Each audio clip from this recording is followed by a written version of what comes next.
E aí, pessoal, tudo bem? Como vocês estão? Passaram bem fizeram boa passagem de ano 2020, 2021? Então, como é que nós terminamos? Lembra da nossa conversa? Como é que nós terminamos 2020? Nós terminamos com algumas incertezas para 2021, mas muita esperança, não foi? A gente estava com um cenário de taxa de juros baixa no Brasil, mas o que preocupava era exatamente o cenário inflacionário e o nosso risco fiscal por conta de todo o investimento que foi feito pelo governo nos estímulos para a economia. Né? Então nós terminamos um ano e começamos outro em qual situação? Na mesma situação, né? Então nós seguimos, né? Exatamente com os mesmos problemas de risco fiscal, que exatamente trouxe muita volatilidade para os investimentos em janeiro, né, por conta da possibilidade de prorrogação dos estímulos por conta da pandemia.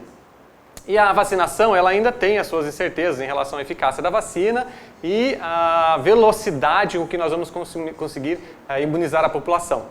Então, nós ainda temos dúvidas, mas nós seguimos na esperança em 2021. Agora, uma questão nós temos que parar para avaliar, né? A inflação. Né? Eu vou pegar aqui, eu vou puxar para a gente dar uma olhadinha no último relatório Focus, que foi do dia 22 de janeiro, okay? Que traz exatamente uma expectativa do mercado para o ano 2021 em relação a alguns indicadores. O primeiro deles que a gente pode olhar aqui está exatamente relacionado ao IPCA, que é uma medida da inflação, né? E que neste último relatório, ao longo de janeiro, ele trouxe alguns aumentos e nesse último relatório, dia 22, ele já levou ao patamar de 3,5% como expectativa para 2021. Será que vamos ficar nesse patamar? Eu acredito que no próximo relatório talvez a gente já tenha mais um acréscimo nessa inflação, nessa expectativa para a inflação. Né? Então, é um cuidado que nós temos que ter. Por quê? Porque a inflação ela representa exatamente a desvalorização do seu dinheiro. Né? Quando hoje você pode comprar, por exemplo, 4 quilos de carne com R$100, daqui a um ano, se nós tivermos uma disparada na inflação, esses teus mesmos R$100 não vão comprar mais 4, de repente vão comprar 3 quilos de carne. Então, nós estamos falando da desvalorização do dinheiro. A inflação é muito importante para o nosso dia a dia, né? Para o consumo e para os investimentos, conforme você está trabalhando. A segunda informação que nós temos aqui também é relativa ao PIB. Né? O PIB está relacionado exatamente à produção, o Produto Interno Bruto, né, do Brasil. Então, nós temos uma expectativa de crescimento um pouco melhor, ou seja, se percebeu que o impacto da pandemia não foi tão intenso como se esperava lá no início de 2020, quando nós tivemos uma crise no mercado. Né? E o câmbio está sinalizando R$5 para o final do ano, mas nós podemos ter uma virada nessa história aí e o câmbio pode sim começar a reduzir essa expectativa à medida que surgirem novos estímulos à economia americana, por exemplo, né? E que pode trazer uma desvalorização do dólar. Não necessariamente uma valorização do real, mas uma desvalorização do dólar globalmente falando, que traria automaticamente o real, né, para um patamar melhor em relação ao dólar. Tá ok? E a última informação que eu acho que é importante a gente observar é a Selic. Por que a Selic?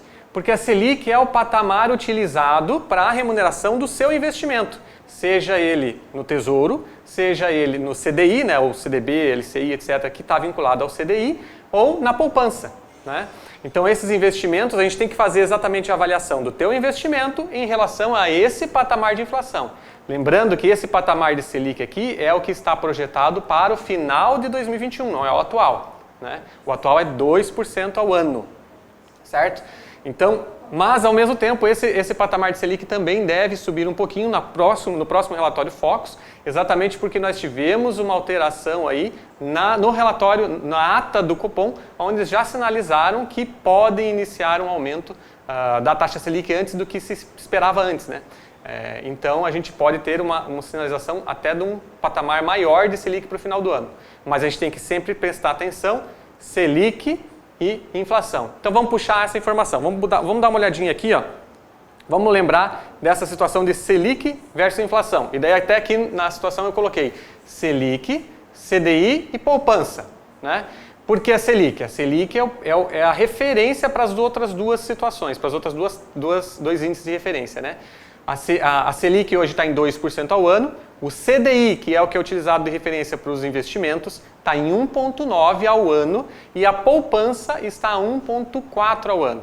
Né? Então, se a gente compara essa situação aqui com a inflação que foi medida do ano passado, nos últimos 12 meses, ou a inflação que está sendo projetada para esse ano, nós perdemos, né? Nós perdemos o dinheiro.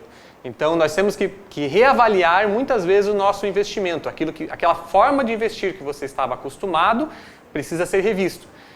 Ah, mas no meu banco não é me oferecido alternativas em relação ao CDI e à poupança. Mas eu acho que você precisa buscar essas alternativas. Se for necessário fora do banco, exatamente fora do banco é onde você pode encontrar. Ou alternativas dentro dos bancos mesmo que eles ofereçam daí a títulos, por exemplo, amarrados à inflação, títulos pré-fixados, ou renda variável, multimercados, enfim, você tem alternativas. O importante é diversificar, né? A gente sempre tem essa tela aqui atrás falando sobre diversificação dos investimentos, que é muito importante. Certo? Muito bem.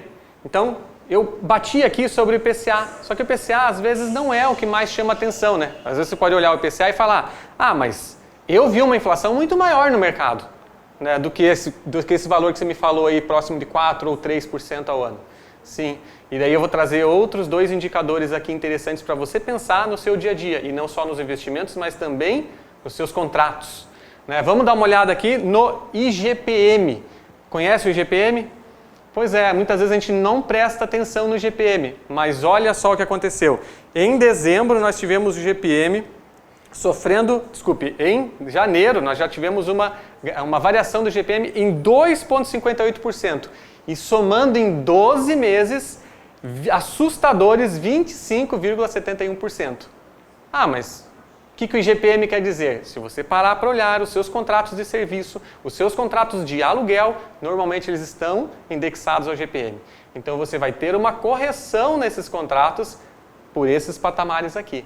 É ou não é de assustar quando você olha para uma renda fixa remunerando a 1,9% ao ano?